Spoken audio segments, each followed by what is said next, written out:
So today is 1.2 initial value problems. So an initial condition, or you can call it an initial value, it determines the value of your arbitrary constant in your general solution.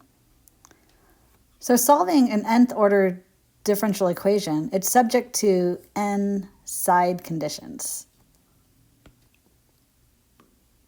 So here's our nth order differential equation. So we put it in the form with the nth derivative on the left, and it's in terms of all the other derivatives and x on the right. And these are subject to our n initial conditions, and we do subindex it starting at 0, so we end with n minus 1 derivative for initial conditions. And do notice that all of our x values are the same in this example. And here is where y naught, y1 to the n minus 1 are our arbitrary real constants.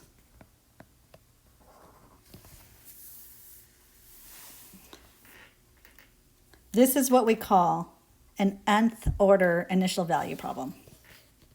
Okay, so now let's look at what it looks like for first order and second order. So our first order has our derivative, our first derivative, and remember it's in terms of just x and y. So it's of some function of it in terms of x and y. And so we would have to have only one first order, one constant, one arbitrary constant, and one initial condition to solve it. So that'll be y of x naught equals y naught, we'll call it. Okay, second order. Okay, so we did this yesterday, remember? Our second order equation will have to be in terms of x, y, and y prime.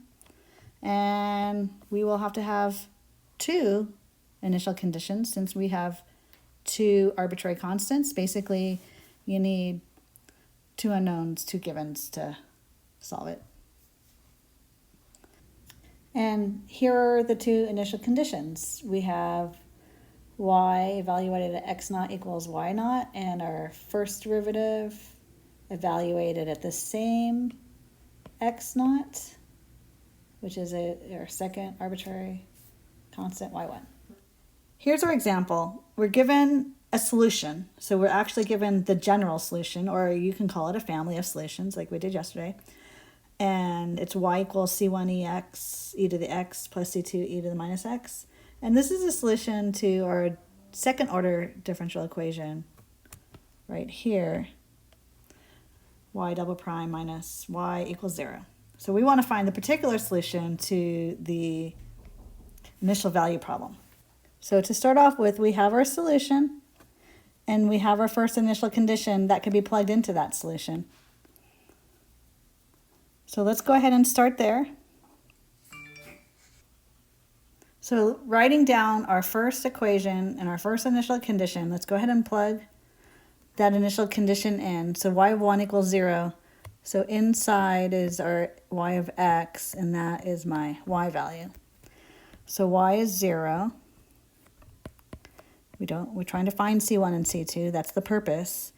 And x is 1. So e to the 1 plus c2 e to the minus 1. So this is one of our equations that we're going to need to use to solve. Our second equation, we're going to have to get from our second initial condition. So it says y prime of 1 equals e. So since we have the solution of y, we need to plug this into y prime. So we take this and we take the derivative of it. So y prime equals c1 e to the x, and chain roll that, and that'll be minus c2 e to the minus x. And then we'll plug in our second initial condition where our x is 1 and our y is e. Plug that in. So y prime, sorry about that. Y prime is e. So e equals c1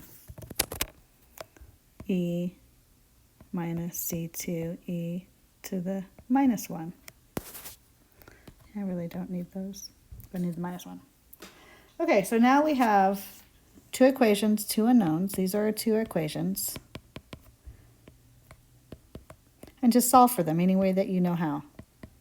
If you haven't had linear algebra yet, or you're enrolled in linear algebra right now, you might want to watch the video, the first video, basically linear algebra in a nutshell. It's a full hour video, but it'll cover this method that I'm about to use. It is two equations, two unknowns. That's an algebra 2 method. It just takes longer sometimes to use algebra versus linear algebra. And then our second one, actually I'm going to write 0 on the right side, not that it matters. And then I'll have this second equation.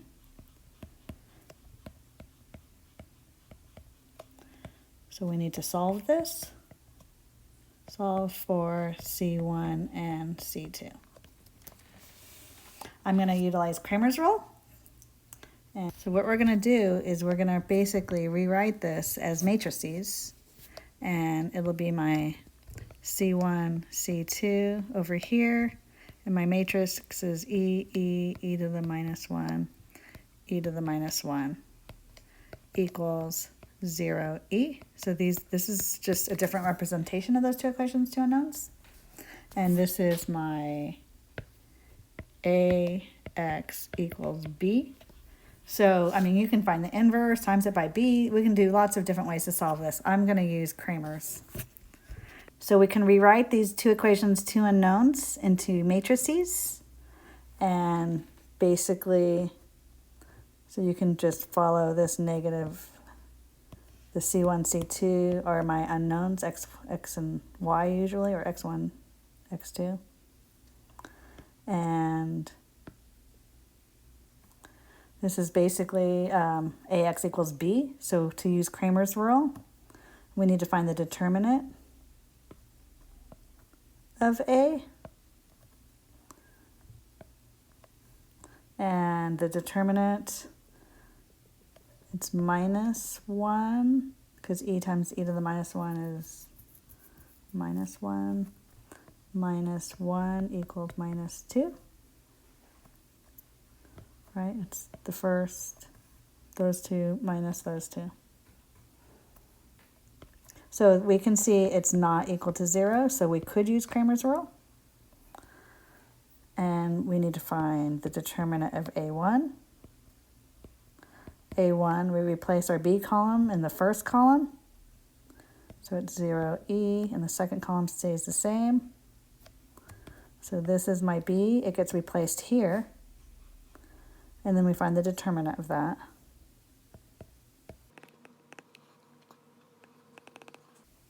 And then for my A2, find the determinant of A2. My B basically just gets replaced in my second column. So second column gets replaced with B. So it's the determinant of E, and then B is 0e. And so the determinant of that is e squared minus 0, which is just e squared. So we have these three values.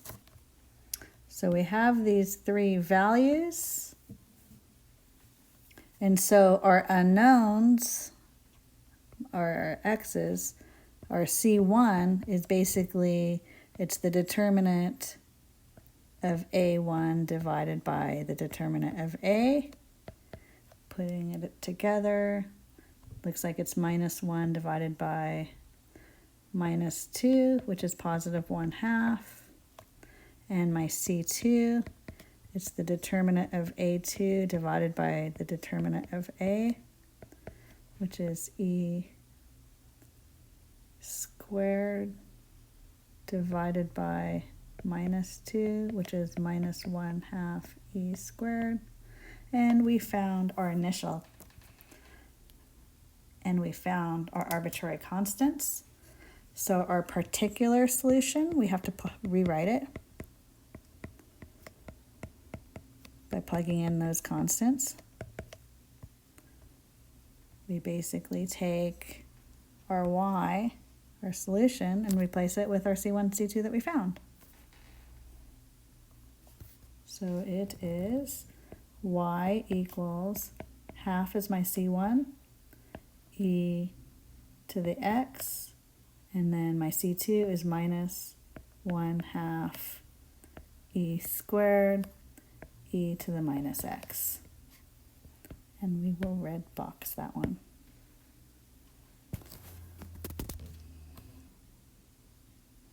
Okay, so this is our first order existence uniqueness theorem.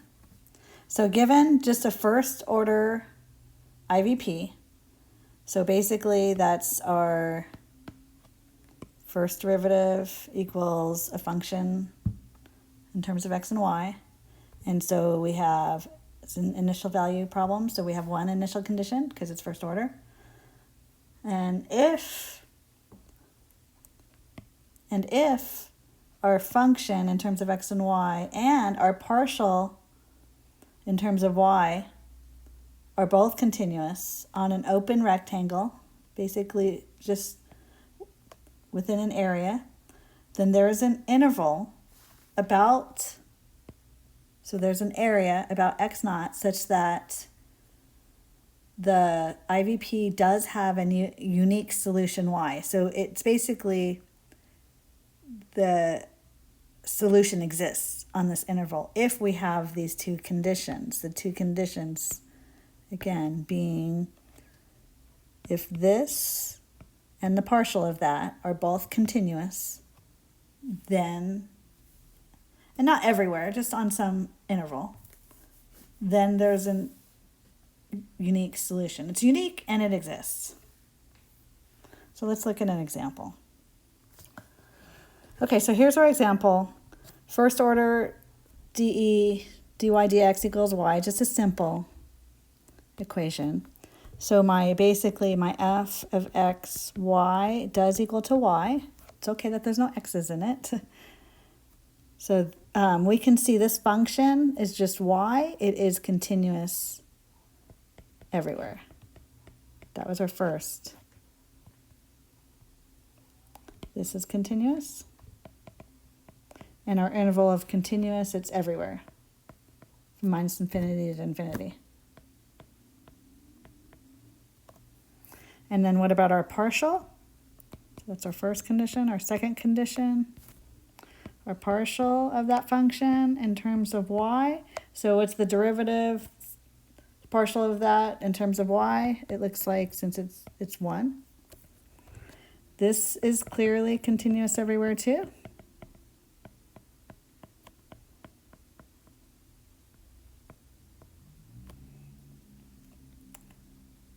So therefore, we've met the conditions up here. We've met 1 and 2. They are both continuous. Therefore, all we know is an interval exists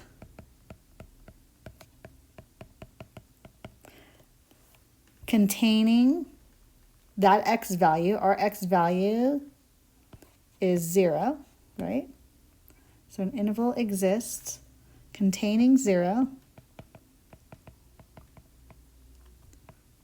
such that, so it exists and it's unique, such that y is a unique solution.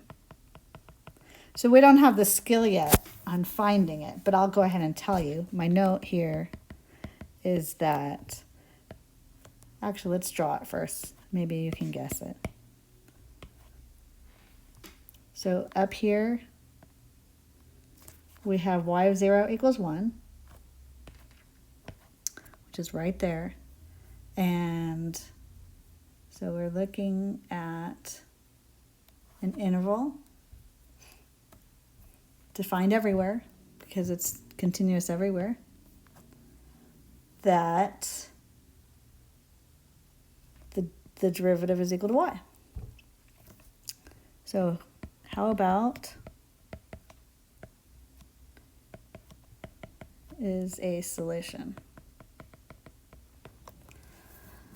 right? The derivative of that y is e to the x, and that look, you can see just by plugging it in visually that it is a solution. Example 2. So we have the derivative dy dx equals square root of y, and our initial condition is given. So we can see our function is the square root of y.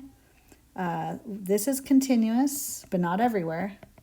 Do we have an interval that it's continuous? It looks like that y has to be greater than 0 in order for it to be continuous. It has to be defined to be continuous. And if you want to look, so we're looking at 1, 0 right here. And so what about the partial? We need our second condition. So the partial of f in terms of y, looks like it's half y to the minus 1/2, which is 1 over 2 to the y to the 1/2. So this is not continuous at 0, right?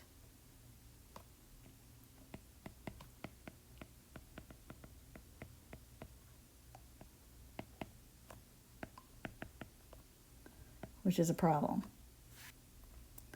So we have our first one, but this falls apart. So we're not guaranteed a unique solution. And just a note, I'm going to tell you that there are 2 solutions.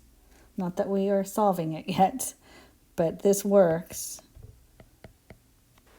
So we have 2 solutions that both work, so we can see they're not unique. Okay, example 3. So same problem, different initial condition, okay? So same function, so we know this one checks out already. We already did it. This is continuous. Well, here we have a different point, actually. So let's do a new graph. So the point is x equals 2, y equals 1, 1, 2, 1. And so we're looking for some open interval around 2, 1. This is continuous for y greater than or equal to 0, so that works out. But what about our partial? Our partial is still the same partial. Partial of f in terms of y is still 1 over 2 y to the half. And here, so we moved away from, it's not continuous at 0. But up here, we couldn't avoid y equals 0 in our interval, right? That point is on y equals 0. But down here, well, I can't, this ball's not good. We can make it higher. So there does exist an open interval, and it really is kind of like a round or rectangle, actually. So there's an open interval that doesn't include 0, so we're good, okay, because that's our only discontinuity, is 0. So this one, actually, this one works. So therefore, there's a unique solution on this interval. And the unique solution, see, we just took that solution away, so that's our unique solution on that interval, because y equals 0 is not part of our interval. Okay? I just want to point out that our conditions may not exist, but there still might be a unique solution. So basically, the fact that the function and its partials are continuous, it's just a necessary condition to be guaranteed that it exists, okay? So just a different form of the first order DE right here. If we have it in this form, if the two coefficients a of x and b of x and our constant are both continuous on some open interval, okay, any open interval, then you're guaranteed a unique solution. So just a variation of the last one. Okay, so what we're going to do is we're going to try to find the largest interval for a unique solution to exist. So basically we're looking for the largest intervals that both of these a to the x and b to the x are continuous. Okay, same question. So for a of x, x cannot equal to 3. It's continuous everywhere else. For b of x, x has to be greater than 0. Okay. So when I look at this on intervals, we basically have natural log of x is continuous on 0 to infinity. And this one over here is minus infinity to 3 union 3 to infinity. But we got to take basically the intersection of these two, right? It's got to be continuous in both. And that's, we're finding the biggest interval for that. And so therefore both are continuous. Just line it up. We got to intersect these two. From 0 to 3, we got to delete 3 because it's not continuous there. The a of x is not. And then let's just check our point. Our point here is x equals 1. Is 1 in this interval? Or which one of these is 1 in, I should say. Because it's got to be 1 to the right, 5 up. So it's got to be some interval around x equals 1. Can't be this. So therefore, this is the winner chicken eater. So the largest interval containing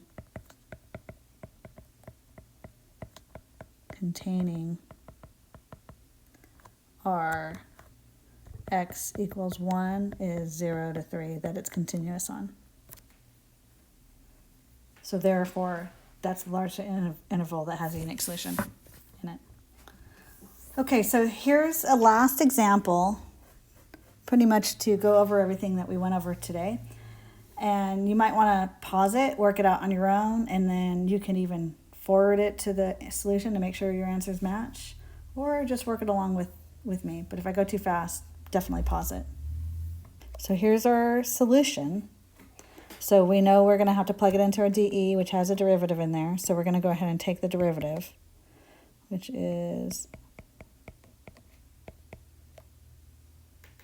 chain rule times 1. We're good.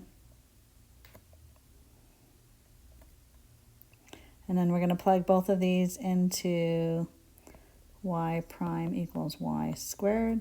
So y prime is on the left.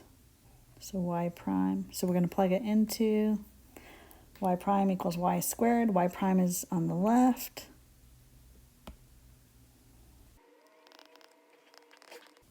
And we've got to square the right side, or y. When you square it, the two negatives is positive. And power to power you multiply, we get x plus c to the minus 2, and it looks like we have a solution. It looks like it's true, therefore is a solution. My 3 dots. Okay, so now let's go ahead and find the C for this first initial condition, y of 0 equals 1. So for part B, that was part A, y of 0 equals 1. I want to find C. We have our work here already. So this is x equals 0, y equals 1.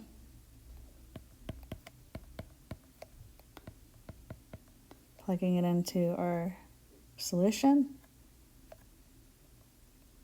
So our equation, plugging that in, it's minus 1 over x minus 1. It's continuous on everywhere except for 1. So minus infinity to 1, because x cannot equal to 1, union 1 to infinity. And so when we look here at x equals 0, again, we want the x value. The x value needs to be inside. We need to make an interval around that x value. So which one of these intervals is x equals 0 included? Yeah, so right here it is. So my largest interval is minus infinity to 1. Do the same thing. Find our constant. This is part C now.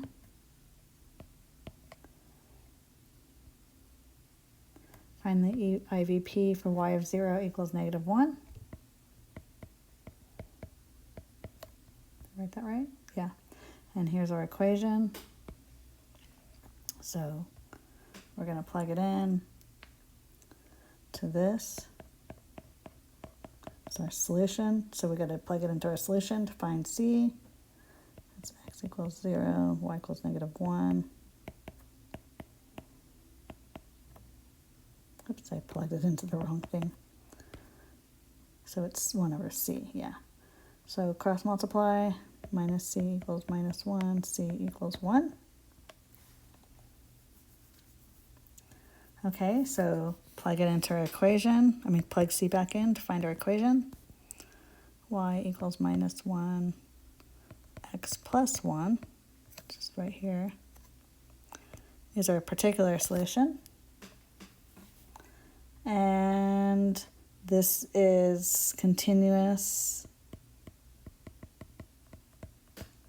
everywhere except for negative 1. So minus infinity to minus 1, union minus 1 to infinity. But now we want to find the largest interval that'll give us our solution, a unique solution. And so we're looking here, it's x equals 0, right? Right here, x equals 0. So which one of these contains 0? And again, it's this one, the first one again. So this is the largest interval to contain x equals 0 that will give us a unique solution. That concludes section 1.2.